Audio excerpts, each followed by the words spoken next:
Assalamualaikum warahmatullahi wabarakatuh.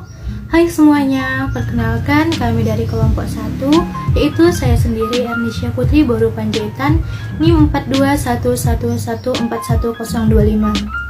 Dan rekan saya yang bernama saya Cici Sinaga sebagai pembaca kedua dengan NIM 412441003.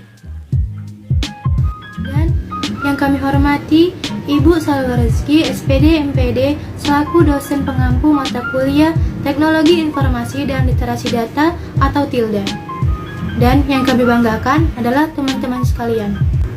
Nah, tujuan kami di sini adalah ingin mempresentasikan hasil diskusi kami yang berjudul Analisis Hasil Evaluasi dalam Proses Pembelajaran Mata Kuliah Teknologi Informasi dan Literasi Data atau TILDA. Saya sebagai moderator dan sebagai pembaca pertama akan menampilkan hasil diskusi kami. Pendidikan merupakan proses memperdayaan siswa atau student empowerment sehingga mereka memiliki kemampuan fisik manual, intelektual, dan emosional. Definisi dari Haris Sudrajat 2005 halaman 8. Sedangkan proses pembelajaran merupakan akutalisasi potensi menjadi kompetensi. Definisi dari Haris Sudrajat tahun 2005 halaman 27. Dari dua definisi ini, jelaslah bahwa pendidikan dan pengajaran lebih menekankan kepada proses. Dan menurut fungsi manajemen, kualitas proses pembelajaran dapat dilihat sejauh mana fungsi manajemen dapat dilaksanakan dalam proses pembelajaran. Perencanaan proses pembelajaran yang baik, organisasian proses pembelajaran yang baik, pelaksanaan proses pembelajaran yang baik, pengawasan pembelajaran yang baik, dan evaluasi proses pembelajaran yang baik akan memungkinkan proses pembelajaran secara umum atau akan baik pula. Evaluasi pembelajaran merupakan bagian dari integral dari proses pembelajaran. Artinya dalam pembelajaran akan melibatkan 3 aktivitas, yaitu perencanaan, pelaksanaan, dan evaluasi. Umar Hamalik tahun 2017 halaman 145 menyatakan proses evaluasi umumnya berpusat pada siswa. Ini berarti evaluasi dimaksud untuk mengamati hasil belajar siswa. Secara lengkap, judul penelitian ini adalah Analisis Hasil Evaluasi dalam Proses Pembelajaran Mata Kuliah Teknologi Informasi dan Literasi Data. Subjek penelitian dari penelitian ini adalah 50 mahasiswa atau responden yang berasal dari program studi pendidikan biologi Universitas Negeri Medan yang dilakukan secara online atau daring pada tanggal 22 sampai 27 Oktober 2021. Dan selanjutnya, instrumen penelitian yang digunakan adalah e-questionnaire yang didesain dalam bentuk Google Form yang berisi 20 item dan 5 indikator. Oleh sebab itu, digunakan analisis angket untuk menganalisis data. Dari angket dilakukan langkah-langkah berikut. 1. Mengkonversi nilai kualitatif yang diperoleh oleh validator ke dalam bentuk kuantitatif dengan ketentuan sesuai pada tabel berikut. Kategori tidak setuju bernilai 1, kurang setuju bernilai 2, setuju bernilai 3, dan sangat setuju bernilai 4. Yang kedua yaitu menghitung skor rata-rata seluruh indikator penilaian. Tentunya, sebelum menghitung skor rata-rata seluruh indikator, terlebih dahulu harus menghitung skor rata-rata tiap indikator dengan menggunakan rumus per X sama dengan sigma X per N. Berdasarkan rumus tersebut, kami mendapatkan skor rata-rata tiap indikator. Indikator pertama kami mendapatkan 88,53%, indikator kedua kami mendapatkan 64,42%, indikator ketiga kami mendapatkan 66,96%, indikator keempat kami mendapatkan 75,44%, dan indikator yang kelima kami mendapatkan 52,38%. Yang ketiga menentukan kriteria. Misalnya nilai sangat tinggi berjumlah 4. Persen tertinggi sama dengan 4/4 dikali 100% sama dengan 100%. Nilai sangat rendah misalnya 1, persen tertinggi sama dengan 1/4 dikali 100% sama dengan 25%. Yang keempat yaitu menentukan interval presentasi, yaitu menggunakan rumus rentang skor sama dengan persen tertinggi dikurang persen terendah, sama dengan 100% dikurang 25% sama dengan 75%. Interval sama dengan rentang skor per jumlah skala sama dengan 75% per 4. Hasilnya sama dengan 18,75% atau bisa kita bulatkan menjadi 19%. Nah, berdasarkan langkah-langkah tersebut, kami mendapatkan perbandingan hasil presentasi responden mahasiswa dengan kriteria presentasi responden mahasiswa sebagai berikut.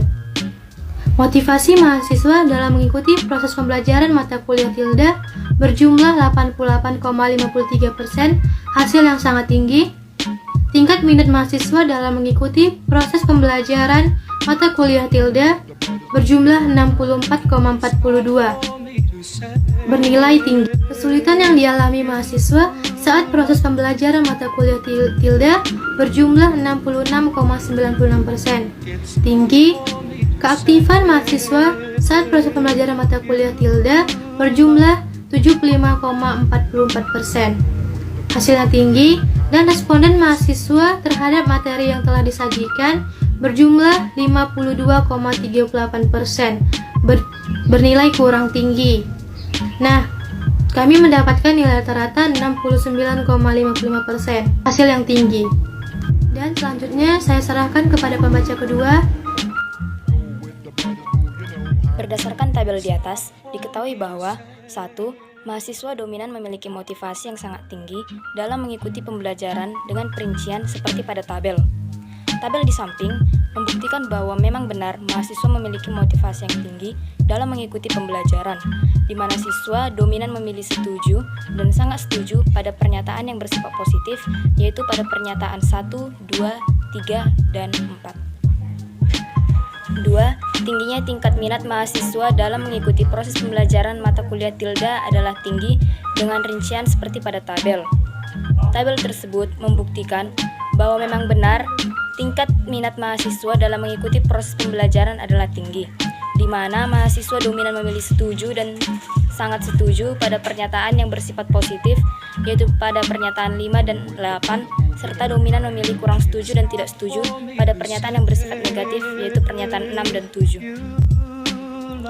3. Kesulitan yang dialami mahasiswa saat proses pembelajaran mata kuliah tilda adalah tinggi, seperti pada tabel. Berdasarkan tabel di samping, dapat diketahui bahwa sebagian besar mahasiswa masih mengalami kesulitan dalam mengikuti pembelajaran mata kuliah tilda. 4. Keaktifan mahasiswa saat proses pembelajaran mata kuliah tilda adalah tinggi dengan rincian seperti pada tabel tersebut. Berdasarkan tabel tersebut, dapat diketahui bahwa dominan mahasiswa memilih setuju dan sangat setuju pada pernyataan yang bersifat positif, yaitu pada pernyataan 13, 14, dan 15, serta memilih kurang setuju dan tidak setuju pada pernyataan yang bersifat negatif, yaitu pada pernyataan 16. 5. Respon mahasiswa terhadap materi yang telah disajikan adalah kurang tinggi seperti pada tabel. Berdasarkan tabel tersebut, dapat diketahui bahwa dominan mahasiswa memilih setuju dan sangat setuju pada pernyataan yang bersifat positif, yaitu pada pernyataan 17, serta memilih kurang setuju dan tidak setuju pada pernyataan yang bersifat negatif, yaitu pada nomor 18, 19, dan 20. Kesimpulan, dari hasil penelitian diperoleh bahwa hasil evaluasi dalam proses pembelajaran mata kuliah teknologi informasi dan literasi data atau tilda adalah tinggi dengan nilai persentase sebesar 69,55%. Begitu juga dengan masing-masing indikator, yaitu 1. Indikator motivasi mahasiswa mempunyai kriteria sangat tinggi dengan nilai persentase sebesar 88,53%. 2. Indikator kedua, yaitu minat mahasiswa mempunyai kriteria tinggi dengan nilai persentase sebesar 0,42%. Dan 3. Indikator ketiga, yaitu kesulitan mahasiswa mempunyai kriteria tinggi dengan nilai persentase sebesar 66,96%. Indikator keempat, yaitu keaktifan mahasiswa mempunyai kriteria tinggi dengan nilai persentase sebesar 75,44%. 5. Indikator kelima, yaitu respon mahasiswa mempunyai kriteria kurang tinggi dengan nilai persentase sebesar 52,38%. Meskipun indikator kelima mempunyai kriteria kurang tinggi, namun bukan berarti respon mahasiswa kurang terhadap pembelajaran. Hal ini dikarenakan pada pernyataan yang bersifat negatif, yaitu pernyataan 19, 18, dan 20, mahasiswa dominan memilih kurang setuju dan tidak setuju, yang mana pada kedua skala tersebut memiliki skor yang rendah, yaitu kurang setuju dengan skor 2 dan tidak setuju dengan skor 1. Baiklah, terima kasih kepada pembaca kedua. Dan sekianlah hasil dari presentasi kami. Kurang lebihnya kami mohon maaf. Jika ada kesalahkataan dalam perkataan kami mohon maaf. Assalamualaikum warahmatullahi wabarakatuh.